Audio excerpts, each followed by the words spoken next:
This brings us to the question, what tactics can be used, what legal tactics can be used in fighting for the rights of the unborn child, the rights of the patriot, the rights of the parents not to have their children subjected to sex education in any school, the rights of the businessman to be free from the oshocrats, just basically the right to be left alone.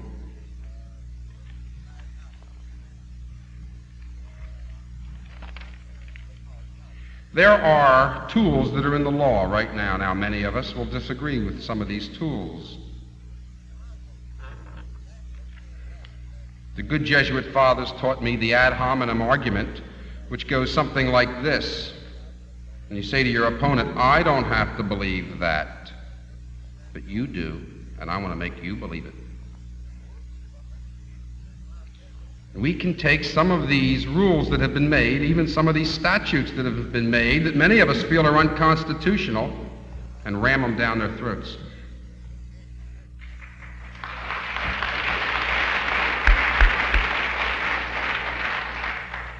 And I'm going to run through a list of some of these tactics, some of these tools, some of these statutes, some cases, and ask each participant to comment on their views on how they can be used, tell us some war stories about how they used them. First of all, there's discrimination. Now, certainly we are discriminated. We are an oppressed minority. That's discrimination. I see this in the area of food and drug law, where a small vitamin company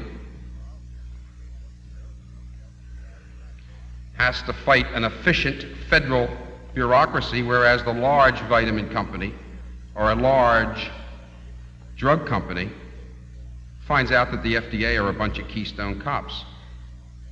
Now, that's discrimination, because the FDA and all federal agencies with all this power are like orchestra leaders, and they can go pianissimo here and fortissimo here. That's discrimination. Now, there are statutes. There's the Civil Rights Act, and let's make them eat it. Title 42 of the United States Code. Being deprived of your rights, your civil rights. And 3 sections of Title 42 apply to federal officers, 2 apply to state officers. Let's sue some federal officers for violating our civil rights.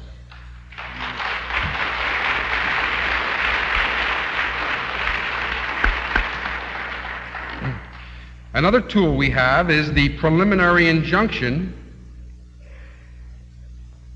And an injunction just means an order of the court. And then there's the temporary restraining order, which is an order of the court which restrains you temporarily. See, this law isn't really that hard.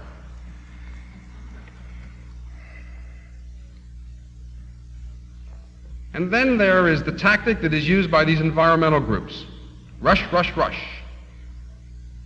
You notice when the Army was trying to ship some chemicals across the country, in 3 days they went to the district court, the Court of Appeals, and the United States Supreme Court, and they got these judges to meet on Saturday night, Sunday morning, 1, 2 o'clock in the morning.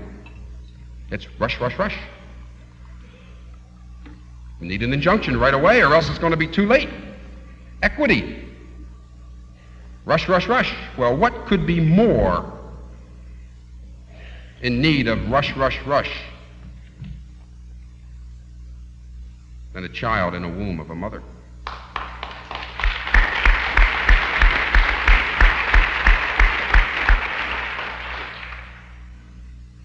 The way that's done is by not only filing a complaint, but moving for a preliminary injunction, and then saying, rush, rush, rush. Let's go. We don't have much time. start the clock running against them. Another tactic that's available, another statute, is the Freedom of Information Act. And that's something you can do yourself without a lawyer. And that's Title V, the United States Code, Section 552. 5 United States Code, Section 552. The Freedom of Information Act entitles you to have access to public records and for a reasonable cost to have copies made and sent to you. And you have to write to the Freedom of Information Act officer of the particular agency involved, and you can find that by calling the agency, and sometimes it's pretty rough. However, the University of Missouri in Columbia, their School of Journalism, has a little booklet about the Freedom of Information Act, a little kit for $5 that tells you what officer is the federal Freedom of Information Act officer. And if you have any trouble, call me in Washington. Now, and I'll find out who that Freedom of Information Act officer is. You write to that officer, the Freedom of Information Act officer, and you demand, and I say demand. Don't ever say please to a bureaucrat.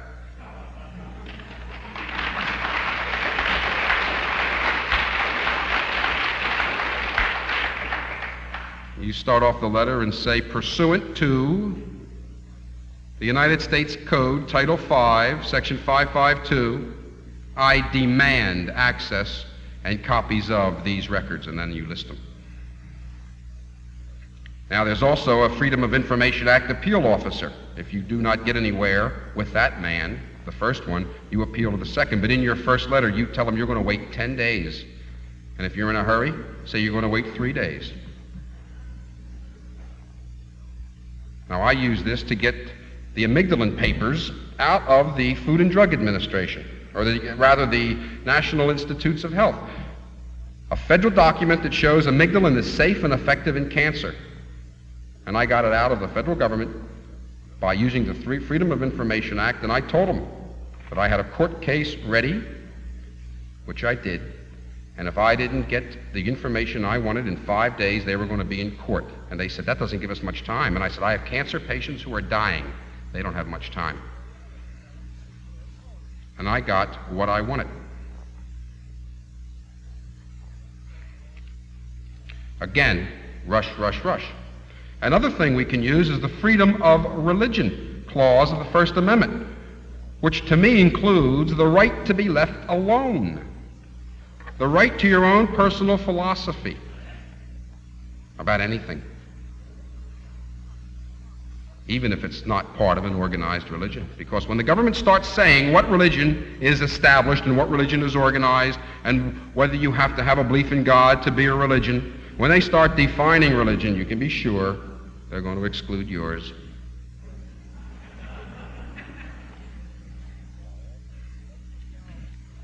And so we have the Civil Rights Act, various administrative tactics that can be used, the preliminary injunction, the rush-rush approach, the Freedom of Information Act, the First Amendment principle, freedom of religion, and any others that you gentlemen might like to suggest as some tactics. General Watts, let's hear some war stories.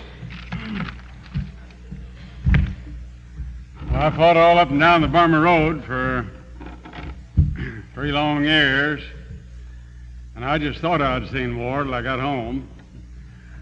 I can't resist perhaps telling you a little incident that occurred on Thanksgiving Eve in 1944.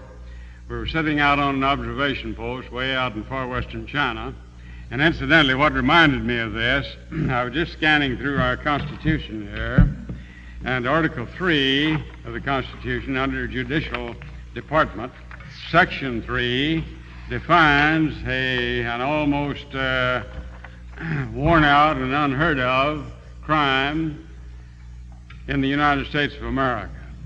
The treason against the United States shall consist only in levying war against them or in adhering to their enemies, giving them aid and comfort. Now let's back to the Burma Road on Thanksgiving Eve in 1944. I was introduced to the most fantastic aid and comfort to the greatest potential enemy to this basic cause of freedom that has ever existed in history. We were sitting on an observation post, John, overlooking a big, beautiful rice valley, a little outpost of Saigon, China. I can well remember we were up on a hill, the Burma Road coiled around the hill to our left. I was briefing the Chinese on the artillery support for the attack the next day. Looked around, and believe it or not, they were paying no attention. I thought, what in the hell? These guys are fighters. Something wrong. I looked around. I really shook them. I said, Nieman, Shun Sai Shang Sama Dong Shi. Wo Jiang Hua Ni Sui Jiao. Chi Lai, Chi Lai. Wake up, you knotheads. There's a war on. What in the world is the matter with you? Well, we're not worried about this war. It's over. The Japs are through. But unless we stop these Chinese communists, those people will destroy the world, and you Americans are supporting them. So I came home, and lo and behold, we were supporting them. I stopped off in Kunming, China for about 3 or 4 months. About 7 weeks it was, after we'd opened the road before we were released to come home. And I found an avid group of representatives of our State Department working out a transition of the power over 700 million of our ex-allies into the hands of Mao Zedong. Despite the reference in our Constitution to treason. I got home, and good old Mao Zedong was an agrarian reformer. Uncle Joe Stalin was the friend of the people. Nikita later became full of peaceful coexistence, and Fidel was the Robin Hood of Cuba. Now we find Jane Fonda and all her gang going to North Vietnam, coming back and literally causing us thousands of casualties by further dividing the American people and telling them what great people our enemies are. To my knowledge, and John, you were right there in Washington, it grieves me to even think there is such a place sometime, but do you know of anybody that's been charged with treason in the last 20 years? I haven't heard of it, General. I don't believe there's been a charge of treason in the United States. Either one of two things are happening. Either there has been none, or we fail to maintain the capability of recognizing it. And I desperately fear, John, that it is the latter. So the time has arrived where we must, with simplicity and with dedication and determination, support the enforcement of the Constitution and the law of the United States of America, or we don't deserve the right to be called lawyers.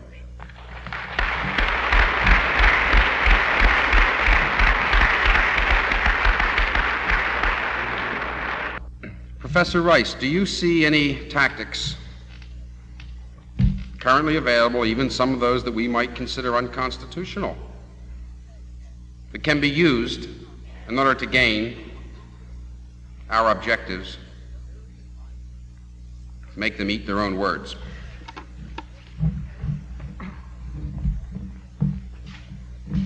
Yeah, I would say, John, that one of the prime characteristics of this whole movement against which we are contending in the constitutional sphere is its character as an assault on the family.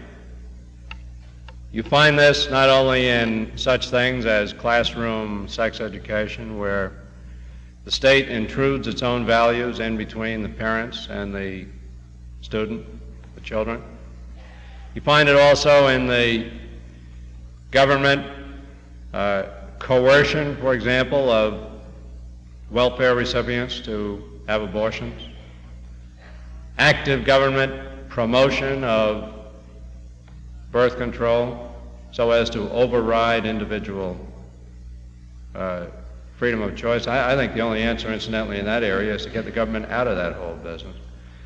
You find it also, and preeminently, in the prime denial in our time of the equal protection of the laws.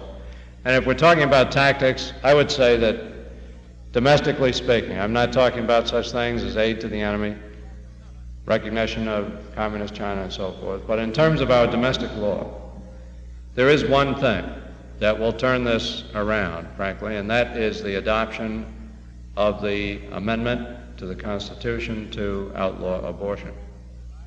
Now, why is that so? It's so because this decision is so very basic. In 1857, the Supreme Court ruled that free descendants of slaves could not be citizens. They said that slaves were not even persons. And you had the concept that some innocent human beings could be defined as non-persons and therefore put beyond the protection of the law. The 14th Amendment was supposed to change all that. It was supposed to guarantee the right to life and to the equal protection of the laws to all persons. And until 1973, this was considered to include, of course, all human beings. But on January 22nd, 1973, the Supreme Court ruled that the child in the womb is not a person. They didn't decide whether he's human or not. Of course he's human. He's the living offspring of human parents. What else is he if he's not human? He's not a turnip. He's not a giraffe. He's not a chandelier. Of course he's human. But they said whether he is or not, he's not a person. They were like the hunter shooting at the bush, saying, I don't care whether that movement is human or a deer. I'm going to shoot.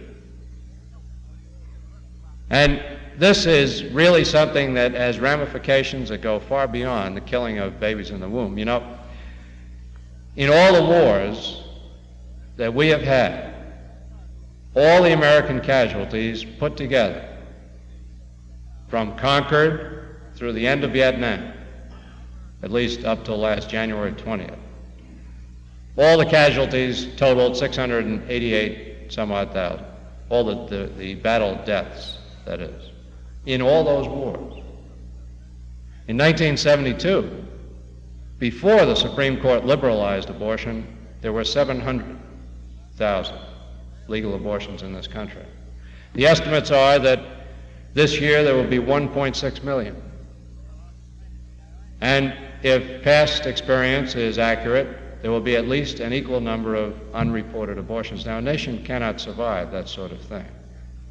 So this is the thing to do if you want to talk about tactics. Never mind all this business about getting into subordinate things as if they were the primary things. I think it's great to go after the FDA. They're tyrannical. I think it's great to go after the OSHA-crats. We've got to fight on a lot of fronts all at once. But there's really one that counts, because if your right to live is not secure, you don't have any other right. And if they can define that innocent human being in the womb as a non-person because he's too young, they can define you as a non-person because you're too old, or if you're too retarded, or for any other reason. And I would guess that the euthanasia movement, euthanasia doesn't refer to Chinese children. It means happy death. It's the practice of putting people out of the way when they become a burden. The euthanasia movement is probably 2 years behind the abortion movement. And this is why, of all the issues, this has to be it. Here you have the top picture there. It's a picture of a child who was born prematurely at 20 weeks. This picture was taken 3 weeks later. The bottom picture is of a child who was aborted at 20 weeks. He was killed at 20 weeks. Now, according to the Supreme Court, the one on top is a person. The one on the bottom, at exactly the same age, is a non-person. Now, they can say things like that. They can also say that you're a non-person or I'm a non-person, and you better believe that that's the way it's going. So tactics, the Human Life Amendment, the version introduced by Senator Helms and by Congressman Hogan is good. There may be others, but we got to get behind it. And that's the preeminent tactic, because there is no right, really, that approaches in fundamental character the very right to live, because Justice Brennan said one thing that was correct in the capital punishment cases. He said that the executed person has lost the right to have rights. And that's what the ballgame is all about. Thank you. Don't sit down. I want to have a question.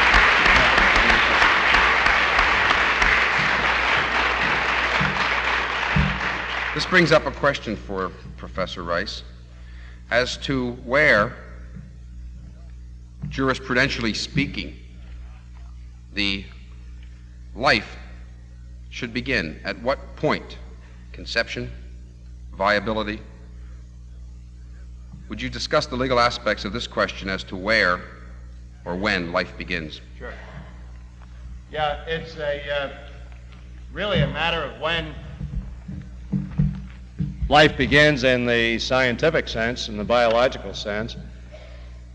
You have the union of the sperm and the ovum, which, as Dr. Bradley Patton said in his basic textbook on human embryology, begins the life of a new individual. This is conception. This is the moment of conception. At that point, you have the 46 chromosomes together, 23 from the father, 23 from the mother, and the process thereafter is one of growth and development. All that the mother provides from that point on is shelter, protection, and nourishment. The child grows. By the time he is 18 days old, his heart is actually beating. The mother doesn't even know she's pregnant, but the heart is beating already. The mother doesn't beat the heart for the child's heart beats by himself. When he weighs 1/30th of an ounce, he has every single internal organ he will ever have as an adult. At that time, he has a mouth with lips, with buds for 20 milk teeth. He has an early tongue. By the time he is 6 weeks old, if you scratch his nose, he will arch his back. They've done this with babies who have been aborted accidentally and deliberately. When he's 6 or 8 weeks old, if you stroke his lips, he will make another reflex action. By the time he's 8 weeks old, his skeleton begins to form. His gastrointestinal juices are secreting. This is a living, functioning human being. By the time the mother knows she's pregnant, all these things are happening.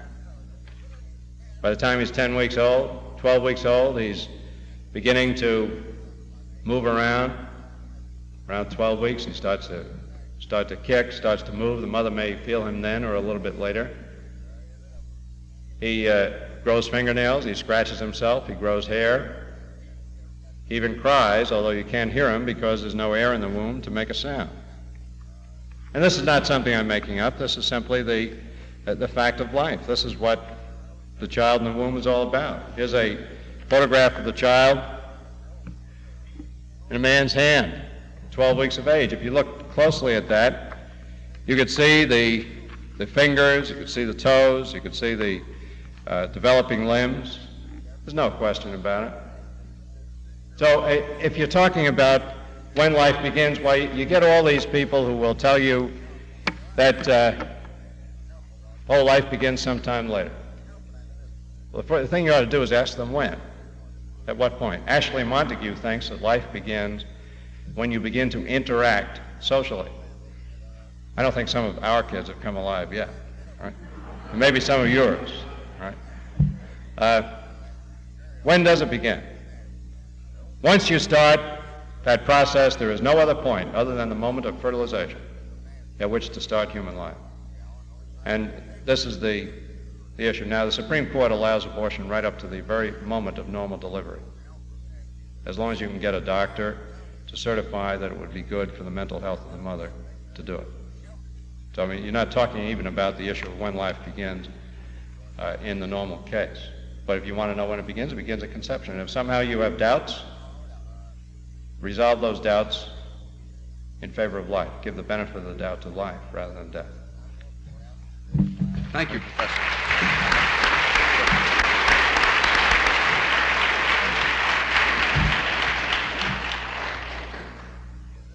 Professor Rice, I believe your microphone is working. I would like to ask you this question, and then we'll hear from Mr. Schlafly on this point. If life begins at conception, wouldn't this amendment then make intrauterine contraceptive devices illegal and unconstitutional, as well as the morning after pill? It's a question of determining what these things do. I think the evidence tends to show, although it is not at all certain yet, that the intrauterine device is in fact an abortifacient. That is, that it prevents implantation of the fertilized ovum rather than to prevent fertilization. It is clear, of course, that the morning after pill is abortifacient, the once a month pill and so forth. The reason why this is a very important issue is because the abortion of the future is going to be by pill.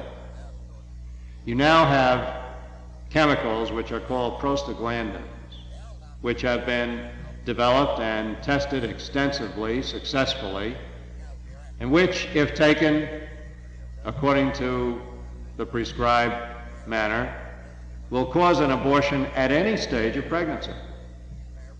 I have the report by the Upjohn Company to its shareholders in which they talk about the fact that they have made an application to the Food and Drug Administration, if you'll pardon the expression, for the licensing of a prostaglandin called F2 alpha, which is a prostaglandin, according to the report, that has been extensively tested in Great Britain. Now, this is the crucial issue. The amendment must apply from the very moment of fertilization for two reasons. Well, one reason being that it's simply right. You cannot exclude some human beings from the protection of the law. It has to apply from the beginning of life, and that's when life begins. If you don't believe it, give them the benefit of the doubt. The second reason is that if you legitimize such abortifacient pills, if you permit them to be licensed for use at very early stages, you are going to find it impossible to prevent their use at every stage. It must apply from the beginning, and that is just non-negotiable. Just has to. Otherwise, if you say that we're going to start the protection at some time later than the moment of conception, it would be like fighting World War II for the professed aim of saying that we are going to stamp out all the Nazi extermination camps except those that deal with very young victims. It just wouldn't make any sense. So, moment of conception is it. The Hogan Amendment, the Helms Amendment, they are identical. It does this. Thank you, Professor. Mr. Schlafly, would you comment on the question of abortion, and particularly what you have been able to accomplish in the state of Illinois since the Supreme Court decision of January 22? Mr. Schlafly. Thank you, John. Before the Supreme Court's decision January 22 of this year, we were successful throughout the Middle West in preventing repeal of the abortion laws. Repeals had, of course, passed in New York and California and Colorado and Maryland, several other states. But generally speaking, in the Middle West and in the South, we were able to defeat those laws. And in referendums in Michigan and North Dakota last November, the people voted 3-2 in one state and 3-1 in another against any repeal of their anti-abortion laws forbidding abortion.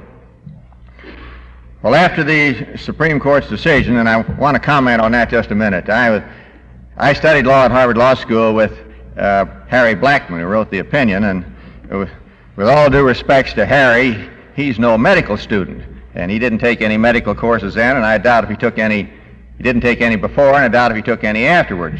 And of course, in this decision, he just hands out medical pronouncements right and left. He says that the unborn is not life, it's just a potentiality of life. And even though the leading scientists in the world, as Professor Rice said so well, have shown that the infant has a heart that's beating, and it has individual fingerprints and its own nervous system, and brain waves are coming from its brain, which can be detected in about 6 weeks, I believe. Harry Blackmun, my Harvard Law School friend, simply pontificates that it's not life, and it's only a potentiality of life. And he so decided on January 22nd. Well, there is another possible approach. It's not as good as the constitutional amendment. Of course, the constitutional amendment is the best way to proceed. And I agree with Professor Rice that this is the number one issue. If we can't win this issue, then we can't win any issue in this country. And because it's so just and so crying for action. But the other way, the possible way of proceeding is there is a rule of law that if the legislature makes a finding of fact after hearings, and that finding of fact is not unreasonable, not unscientific, but is reasonable, then it affords a basis for action.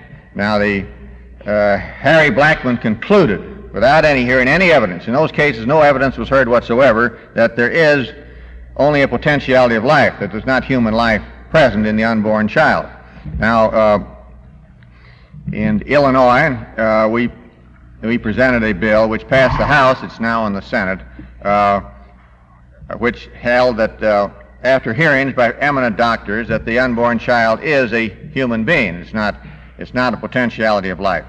And the bill provides that based on those findings, that then the unborn child is entitled to full constitutional protections. It is a person and is entitled to equal protection of the laws. I don't offer that as good as a constitutional amendment, but it is a stopgap measure which might be indulged in your own state legislatures. But the question gets back to what I briefly alluded to before, that we must examine the qualifications of these men who are appointed to the Supreme Court and to the lower federal courts, because the lower federal court judges are ruling extremely carefully. We had an instance out in Illinois where a man was named by the President Nixon to the Court of Appeals, a powerful federal court. And he was an eminent lawyer and eminent civil liberties advocate, and active in the American Civil Liberties Union. But it developed on the hearing of his qualifications that he had lived in an apartment where they had a quota system, and where they let only minority groups, that only be a very limited quota of minority groups could live in that apartment, a very fancy North Shore Chicago apartment. And by golly, these minority groups came charging into the hearings before the United States Senate, and they said that kind of a person isn't fit to be a judge on the Court of Appeals. He's prejudiced against minorities. And they beat him, although he was a very eminently qualified, distinguished lawyer. So the point is that when these judges come up for confirmation, not only the Supreme Court, but the lower federal courts, because of this tremendous power they have, we must be on our toes. We must do our research. We must find out if they have been unpatriotic, if they express views that are contrary to what we call basic American principles of the Declaration of Independence and the Constitution, whether they have given aid and comfort to our enemies, whether they believe in the fundamental beliefs which are so great, which we are gathered here in this seminar and in this weekend observation of Independence Day to commemorate. And we must then go to action. These other people do it. By golly, you have to admire how these minority groups will come charging in. They do their homework. They come down there and they work. And the great mass of patriotic Americans like ourselves here sit back and we do nothing about it, and we say, well, the President nominated him, so I guess he's qualified. Let's get to work on these issues.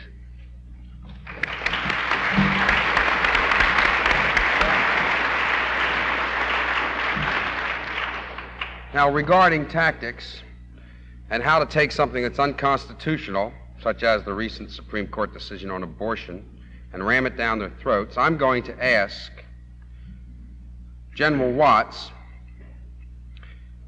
how to use that section of that opinion of the Supreme Court allowing abortion, the section that says that a woman has freedom of choice in health matters over her body. I ask General Watts to tell us how we can use even something as heinous as the recent abortion case to gain an objective for freedom in the area of health freedom. General Watts? John, you were at a meeting that I attended last January. I was called upon to appear before the Committee for Freedom of Choice in Cancer Therapy at their meeting in San Francisco, wasn't it? Yes, it was. Last January. I have a very inspiring and delightful client, little Miss Jean Dixon, who says that I'm a man of fantastic coincidence. And I was just unbelievably busy before this meeting in San Francisco, and I really knew practically nothing about the Food and Drug Administration like John does. He's an expert. I knew there was such a thing. I didn't know how it worked. And on the way to a meeting in New York, I passed through Washington, had a conference with Ms. Dixon over a lawsuit we were working on. And this decision had come out a few days before, Roe versus Wade, District Attorney of Dallas County.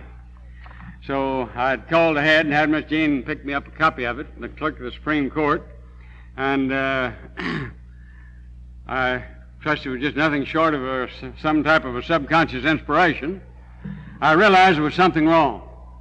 Here, the United States Supreme Court, the highest court in the land, had carefully and extensively examined the relative rights, privileges, and immunities of American citizens and had concluded that a pregnant mother had the right to take human life. In picking up this decision and studying it, I read in the concurring opinion of Chief Justice Berger that there were, under the basic concept of liberty, there were three basic reasons why a woman should be entitled to a freedom of choice as to whether the normal processes of nature should follow through, and as to whether a human life should or should not be born. The first reason was the autonomous control over the development and expression of one's interests, intellect, tastes, and personality. Second, freedom of choice in the basic decisions of one's life. Third, freedom to care for one's health and person. Freedom from bodily restraint or compulsion. Freedom to walk, stroll, or loaf. And on the way out to San Francisco, I thought, well, now what in the hell? Something wrong. My concept of the law is that I learned back as a freshman in law school that law is a rule of conduct prescribed by the supreme authority within the state, commanding that which is right and prohibiting that which is wrong. The Supreme Court of the United States had just commanded that a woman has a freedom of choice to determine whether human life shall or shall not exist, and further, in the specific language, that a woman has the freedom to care for one's health and person. And I thought on the way to San Francisco that the U.S. Food and Drug Administration said that a wonderful drug developed by an intense scholar, Dr. Krebs, a biochemist in California, they had said that this Laetrile drug could not be used because it had not, after years and years and years, been proven to the extent that the U.S. Food and Drug Administration thought that an American citizen should have a freedom of choice to elect to use a specific remedy to preserve life. When they've said that a woman has a right to terminate life in the interest of her own health, they still say to a dying man that you do not have the right to use a simple drug that has proven itself on repeated occasions. Now, at that speech, I was privileged to meet over 20 people who had been cured of terminal cancer by Laetrile. And if I do say so myself, John, I got a little enthused with the subject, and the people out there could very simply understand the reason and the logic. And I thought of a little experience that happened to me when I was 22 years old. I was a junior in law school. I'd broken a leg playing polo, John, lying up in the old Bone and Joint Hospital in Oklahoma City. There's a fabulous little lawyer there, Judge Tom Owen, who had been a friend of my father's years before. He had been the Chief Justice of the Oklahoma Supreme Court. I looked up from my hospital bed, and here stood Judge Owen. He said, "Clyde, you're not doing a damn bit of good in this hospital. Get your crutches and come on down to my office." So I hobbled over this huge cast on my leg, and put on my clothes as best I could, hobbled down to his office. A week later, I was working there, and I was briefing a case for little Judge Owen. Fred, I found a decision that was written in 1826, 3/4 of a page long, did not waste a period or a comma. Every word had drive and punch to it. I handed it to the little judge. He was enthralled. He read it, he reread it, he read it again, he laid it down on the table. I was scared to death of him, so I slipped over, got the book, put it around behind me, slipped it under my arm, started back to the library. Little judge says, "Clyde, where are you going with that book?" I said, "Well, Judge, I'm taking it back to the library. It's written in 1826. How'd you come to town this morning?" "Drove." "Had the radio on, didn't you?"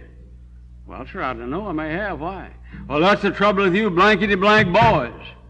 The judge that wrote that decision came to town in a horse and buggy. He had time to think."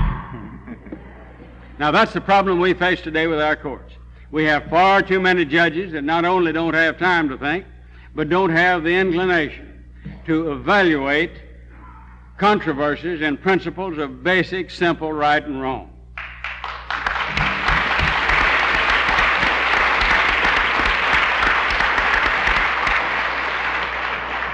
So some way, somehow, we must get their attention and let them realize that the administration of justice in America has become far too complicated a process. We must some way, somehow, return to basic simplicity and concepts of right and wrong.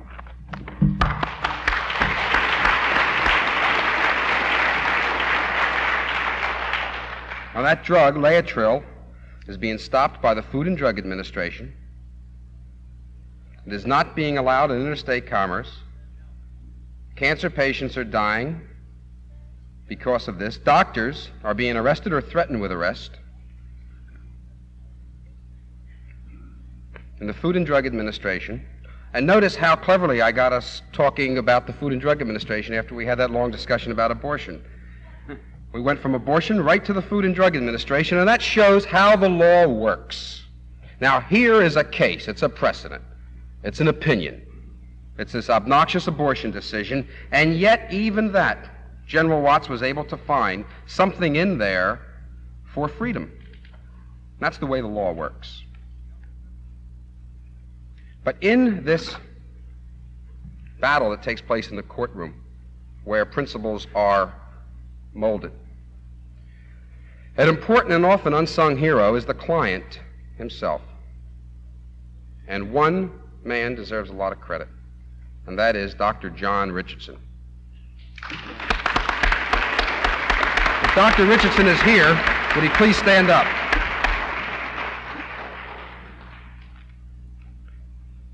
Well, Dr. Richardson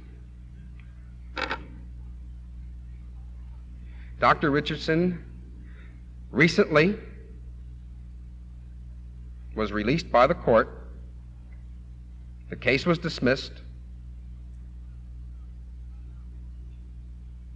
and the Court of Appeals in California ruled that in order for a doctor to be found guilty under the California cancer law, he must have intended that the drug be used for cancer, and the state of California did not prove this intent.